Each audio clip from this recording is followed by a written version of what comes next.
Bonjour, donc moi je suis Gaëlle Usu et puis je vais commencer cette webconférence euh, en vous parlant, si j'arrive à, si j'arrive à, voilà, en vous parlant de la pollution de l'air et puis je vais aussi faire un focus sur quelques résultats que l'on a obtenus dans la ville de Grenoble avant de passer sur le focus sur la cohorte cépage.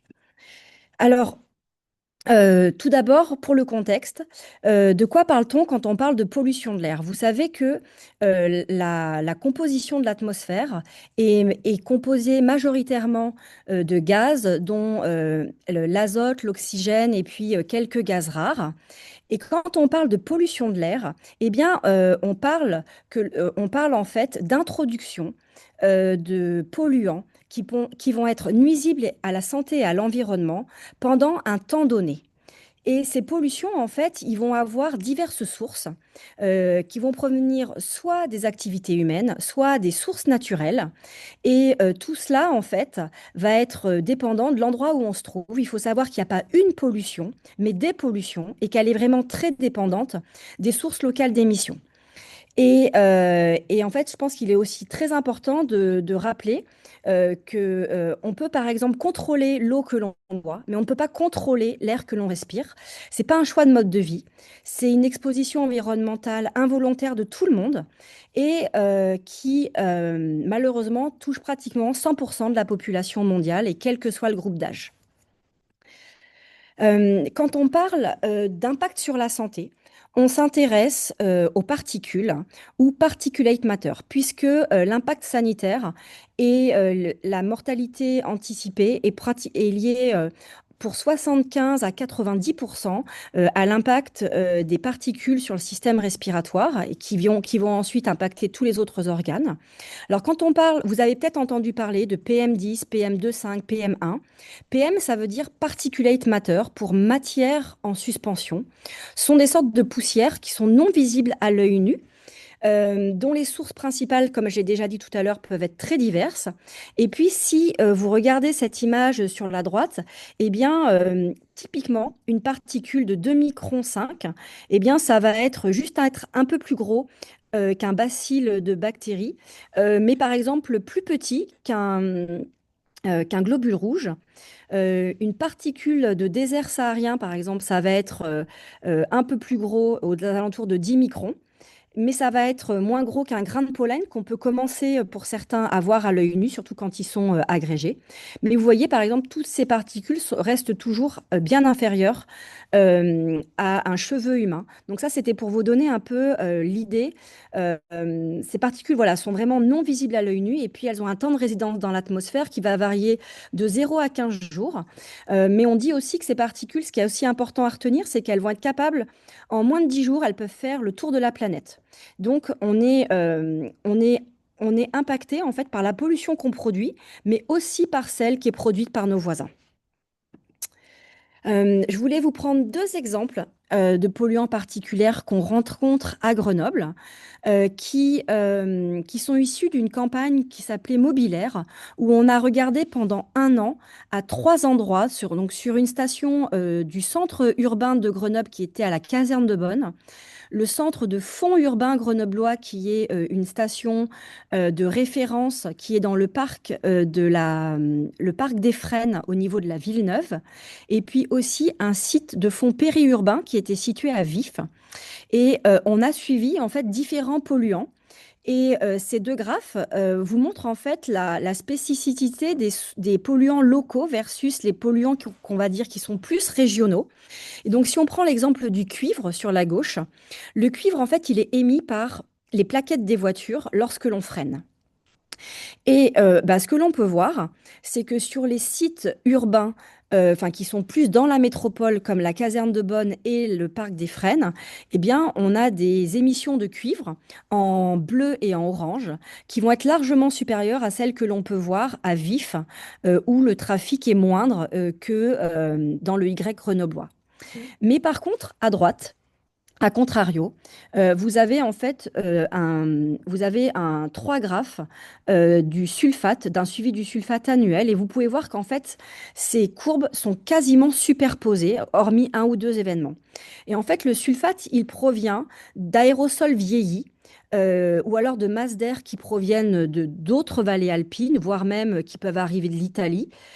Et en fait, c'est quelque chose qui est très homogène sur toute l'aire grenobloise. Et donc, en fait, ce qu'il faut garder en tête, c'est que on va respirer des polluants en commun qui font partie du fond, en fait, du fond de référence, et puis des choses beaucoup plus locales en fonction de là où on se trouve. Une autre chose dont je voulais vous expliquer, c'est que ces niveaux de particules, là, on vient juste de rentrer dans l'hiver. Ces niveaux de particules en hiver, ils sont clairement influencés par la météorologie et la présence, en fait, on soit dans une cuvette, le fait qu'on ait ces pentes qui vont favoriser les inversions. Les inversions de température, c'est quand normalement il n'y a que l'air chaud qui peut monter. Et là, il se trouve que ces couches sont inversées et la pollution est maintenue au fond de la vallée comme si elle était sous un couvercle. Et le graphe que je vous présente là vous montre en fait la corrélation entre les deltas de température qui représentent les inversions au cours d'un hiver avec les taux de PM10. Et là, on voit en fait que l'association est quasiment parfaite, hormis un ou deux pics. Et ça, c'est des choses qui sont montrées à Grenoble, mais qui sont liées, qui sont vraies aussi dans toutes qui sont liées, enfin, qui sont vraies dans toutes les villes alpines. On peut le voir aussi dans la vallée de l'Arve, par exemple, où on peut avoir des niveaux de 1 à 7 entre des concentrations de black carbone en fonction aussi des niveaux de température sur les pentes. Alors les particules, ce qui est aussi important, c'est leur taille. On en a parlé tout à l'heure. Cette taille, en fait, ce qui est important, c'est que plus elles sont fines, plus elles vont pénétrer plus profondément dans l'arbre bronchique. Et donc, en fonction de la classe de taille, on va pas atteindre les mêmes organes. Et donc, l'effet des particules va pouvoir soit rester au niveau de la trachée ou alors descendre beaucoup plus bas dans les alvéoles. Et donc, ça va être des impacts discriminatoires en fonction de leur taille.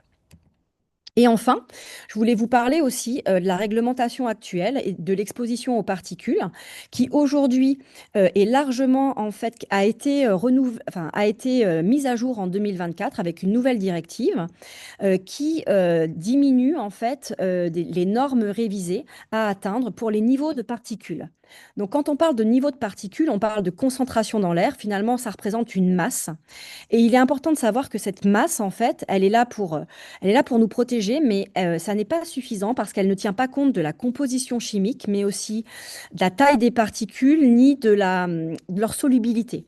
Et on peut voir, en fait, que les particules, si vous regardez sur la photo de droite, ce sont des photos de microscopie électronique qui montrent, en fait, la diversité des particules qu'on peut retrouver dans l'air. Les toutes petites particules, toutes fines, tout en haut à droite, ce sont des particules de suite diesel, alors que celle qui est en bas à gauche, c'est un bioaérosol, plutôt un type pollen. Et donc, aujourd'hui, on sait que cette concentration massique, on a des difficultés dans la prédiction des événements de santé à court terme. Et c'est pour ça, en fait, qu'il y a eu de nouveaux indicateurs qui ont été développés, et notamment à base d'essayer de regarder l'exposition au stress oxydatif. Alors pourquoi?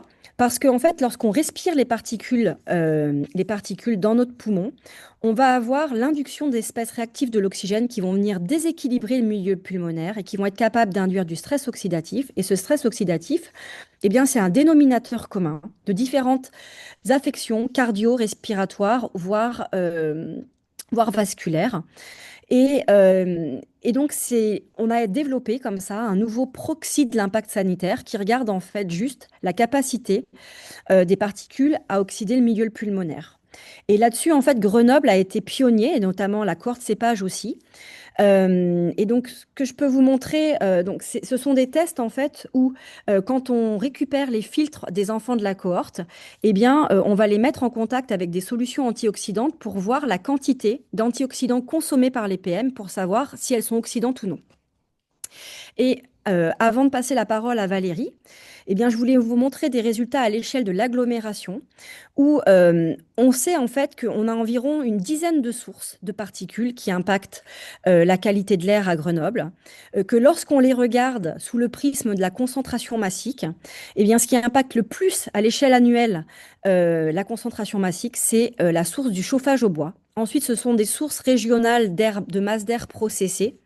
Et puis, on a aussi en quatrième position, notamment le trafic véhiculaire, et puis ensuite des sources qui sont plus naturelles. Et enfin, tout en bas, l'industrie qui est de l'ordre de 1 à 2 d'impact sur la concentration massique. Mais si maintenant on regarde les mêmes sources sous le prisme du potentiel oxydant, eh bien on voit que les sources liées à l'activité humaine, à savoir le trafic routier et le chauffage au bois, sont les deux sources qui vont être les plus oxydantes pour les poumons.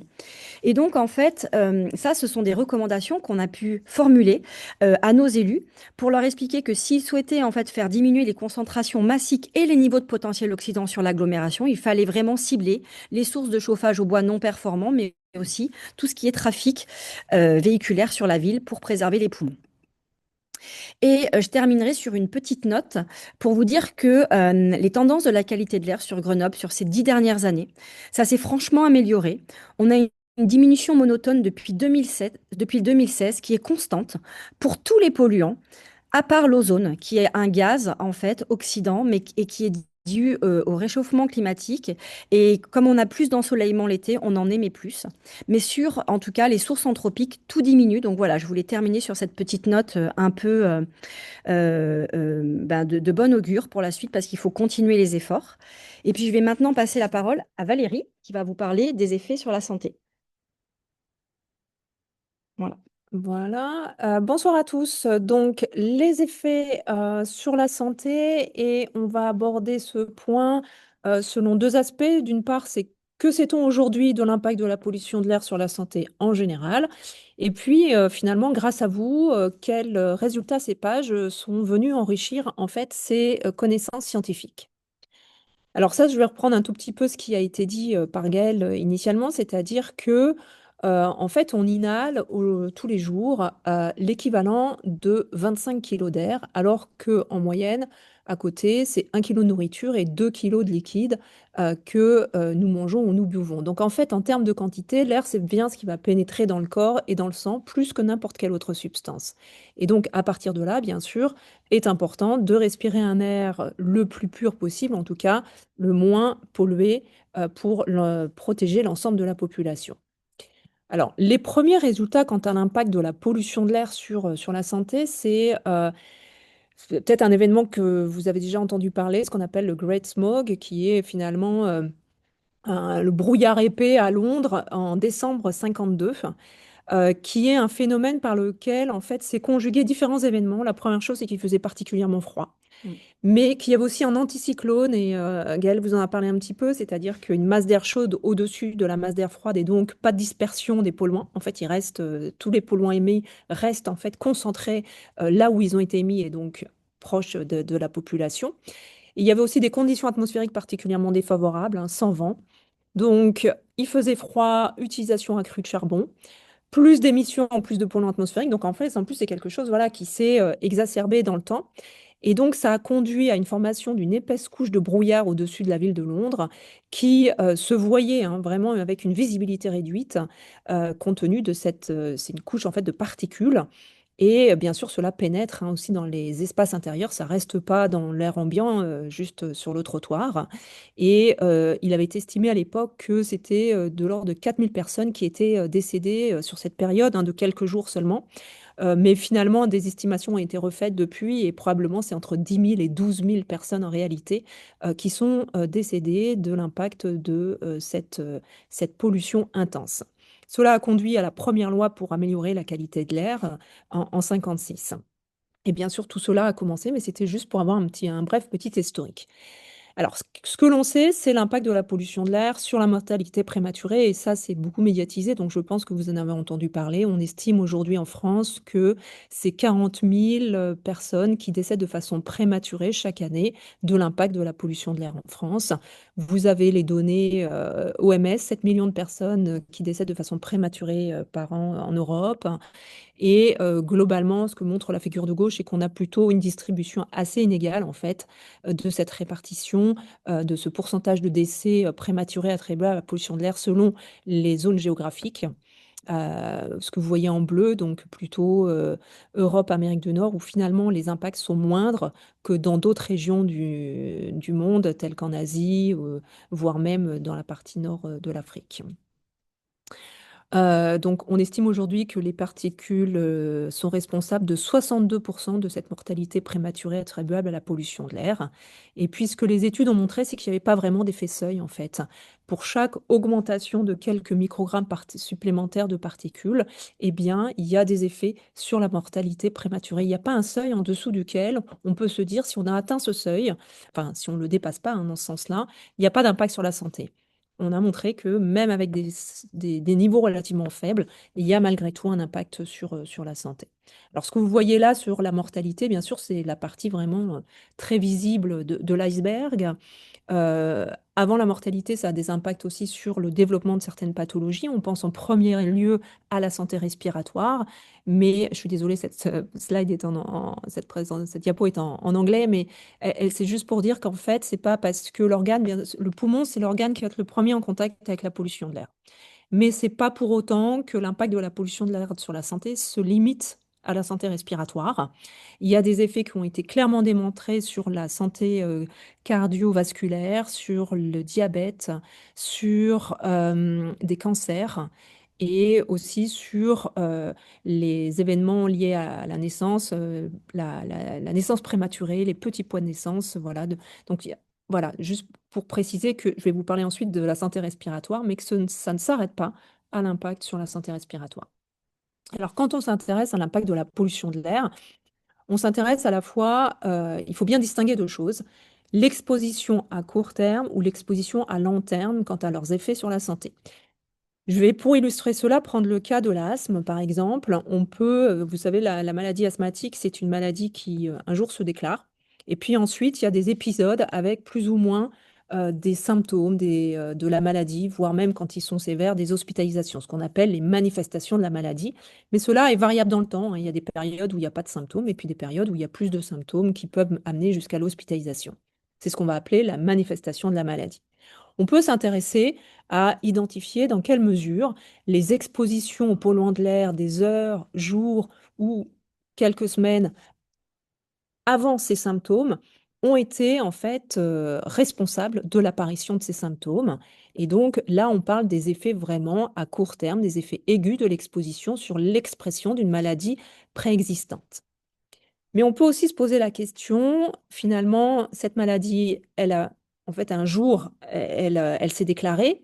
Est-ce qu'on ne peut pas se poser la question, finalement, de l'impact de l'exposition au long cours à la pollution de l'air, à des doses qui sont communément admises, hein, mais cette exposition répétée et continue tout au long de la vie, depuis la conception jusqu'à l'apparition de la maladie, mais finalement, dans quelle mesure cette pollution de l'air au long cours peut avoir des effets sur le développement de la maladie et pas seulement les effets des heures ou des jours sur la manifestation de la maladie. Alors très brièvement, qu'est-ce qu'on sait sur la santé respiratoire et en particulier sur l'asthme dans la littérature? Eh bien, on sait que ce sont les effets à court terme qui ont été mis en évidence avant les effets à long terme parce qu'ils sont beaucoup plus faciles à mettre en évidence. Il y a beaucoup de littérature. C'est une association avérée. On sait que l'exposition aux polluants de l'air, quelques jours, si c'est des pics en particulier, peuvent entraîner des symptômes respiratoires chez les participants avec un asthme préexistant. Sur les effets long terme, il y a aussi aujourd'hui une littérature suffisamment dense, notamment sur l'asthme qui se développe dans l'enfance, avec une association, effectivement, dans le sens où les enfants qui seraient exposés à des niveaux de polluants de l'air plus élevés seraient plus à risque de développer un asthme. Alors tout cela, ce sont des résultats que l'on observe à l'échelle de la population. Ça veut dire qu'en moyenne, on voit les observations que l'on observe, voilà, nous indiquent qu'il y a des associations. Mais ça reste avec des effets faibles au niveau individuel, hein. C'est des niveaux de risque au niveau individuel qui sont très limités. Alors, qu'est-ce que l'on a fait pour un petit peu apporter d'autres informations sur ces impacts de l'exposition à la pollution de l'air sur la santé respiratoire dans ces pages? Eh bien, je ne sais pas, voilà, si vous vous souvenez, mais vous avez porté des capteurs de polluants de l'air, les petits capteurs pendant la grossesse, une semaine, deux fois, au trimestre 2 et 3 en général. Et à partir de ces capteurs, on a pu justement analyser les filtres et donc à la fois avoir une exposition personnelle aux particules, mais aussi au potentiel oxydant des particules, comme vous l'a présenté Gaël. Chaque filtre a été analysé pour estimer en fait le niveau de potentiel oxydant des particules. Et on a regardé dans quelle mesure, en fait, il y avait une association statistique, c'est-à-dire si les niveaux d'exposition aux particules ou au potentiel oxydant de ces particules étaient plus élevés, est-ce que globalement, ça avait un impact sur la santé respiratoire des enfants? Et pour cela, on a regardé des mesures objectives de la fonction respiratoire qui ont été faites à 6 semaines et à 3 ans chez les enfants. On ne parle pas de maladie, hein, c'est vraiment une donnée continue et on regarde dans quelle mesure il y a des variabilités de cette mesure en lien avec les niveaux d'exposition. Euh, donc ça, c'est les niveaux d'exposition qui ont été mesurés au potentiel oxydant et aux particules de ces potentiels oxydants, pardon, aux particules et aux potentiels oxydants de ces particules chez les femmes enceintes. On voit des variabilités saisonnières un petit peu. Ici, c'est par mois. Donc, vous avez les particules à gauche et puis les mesures de potentiel oxydant au milieu et à droite. On voit des petites variabilités saisonnières qui sont connues. On sait que les niveaux de particules à Grenoble sont plus élevés l'hiver que l'été et notamment le potentiel oxydant, comme vous le voyez ici. Et cela est totalement en lien avec ce qu'a présenté Gaël avant, c'est-à-dire que le chauffage au bois, notamment, voilà, peut être responsable effectivement de ces niveaux de potentiel oxydant. Alors, qu'est-ce qu'on a trouvé comme association? Eh bien, on a montré que une exposition pendant la grossesse au potentiel oxydant des particules et la concentration de ces particules, les PM2,5, était associée à une diminution d'un paramètre qu'on appelle la capacité résiduelle fonctionnelle, qui mesure des volumes pulmonaires à 6 semaines. Donc, en général, une capacité résiduelle fonctionnelle diminuée, c'est plutôt des plus petits poumons. Pour l'exposition, on a aussi montré que l'exposition prénatale au potentiel oxydant des particules, et ça c'était vraiment très nouveau dans la littérature scientifique, mais pas cette concentration en particules, pouvait être associée à des paramètres de fonction respiratoire à 3 ans. Et ces paramètres de fonction respiratoire pour lesquels on trouvait des associations, ce sont aussi ceux qui étaient influencés par les volumes pulmonaires. Donc tout cela concorde pour indiquer que une exposition plus importante pendant la grossesse aux particules, mais en particulier au potentiel oxydant des particules, peut altérer la croissance pulmonaire des enfants. Et puis, pour illustrer aussi les effets court terme, je vous présente ici des résultats qui ne sont pas encore publiés, en avant-première donc, où on a regardé dans quelle mesure les expositions de 1 à 14 jours avant les mesures de fonction respiratoire pouvaient être associées donc au niveau des mesures de fonction respiratoire des enfants dans la cohorte cépage. Alors, comment on a fait cela? On s'est basé sur les données de la station des frênes à Grenoble, puisque les capteurs en fait que l'on avait, c'est des capteurs en fait qui ont été conservés pendant une semaine et le filtre il est pesé et analysé au bout d'une semaine, donc on ne peut pas distinguer 1 à 3 jours avant ce qu'on a regardé ici. On a fait plusieurs fenêtres hein, dans les 2 jours précédents, la mesure de la fonction, dans les 5 jours précédents, et donc on avait besoin d'avoir une variabilité, enfin une capacité en fait, de mesurer sur différentes fenêtres de temps sur ce court terme. Et donc, pour cela, on a utilisé la station des Frênes, donc, qui est dans Grenoble, et puisque les capteurs, les filtres de cette station sont analysés en continu, donc on analyse la composition chimique de ces particules, et par ce biais-là, il y a la possibilité d'identifier les sources de ces particules, et donc pas seulement la concentration, mais de savoir d'où elles viennent. Et puis, en parallèle aussi, sur ces filtres, le potentiel oxydant a été mesuré. Alors, quels sont les résultats principaux? Est-ce qu'on peut identifier des sources particulièrement à risque?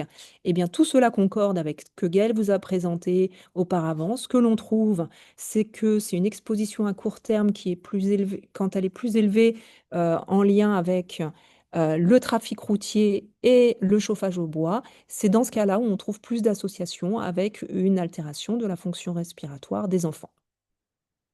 Et on trouve aussi des associations avec des expositions court terme au potentiel oxydant des particules. Et tout cela, de nouveau, est cohérent puisque, souvenez-vous, Gaëlle vous expliquait que c'est le trafic automobile, mais aussi le chauffage au bois qui sont dans la région grenobloise principalement responsables du potentiel oxydant des particules.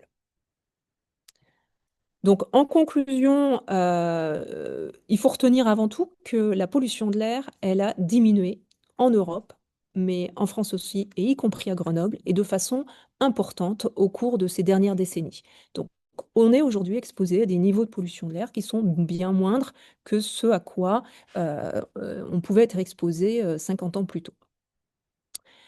Au-delà de la concentration massique des particules, ce qui était utilisé jusque-là, il existe une nouvelle mesure qui intègre une information sur la toxicité des particules, donc qui donne de l'information importante quant à la santé. Donc c'est ce qu'on appelle le potentiel oxydant.